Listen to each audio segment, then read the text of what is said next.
Hi, today we are going to download some liveries for Boeing 787. So I go to flightsim.to.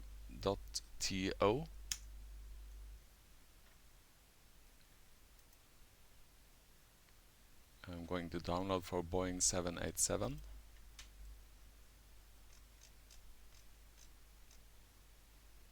Let's take for United the new colors.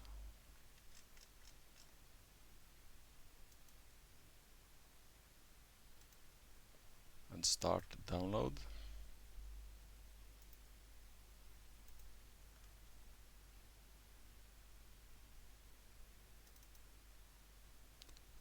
Copy this folder and go to your community folder.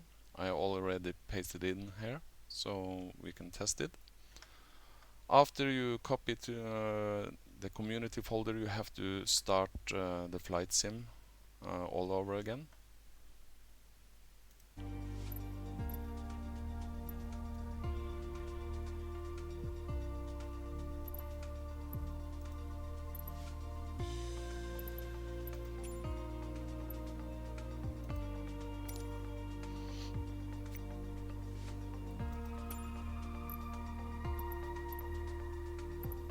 So here you can see the original Boeing liveries, and we have also the United liveries. Enjoy!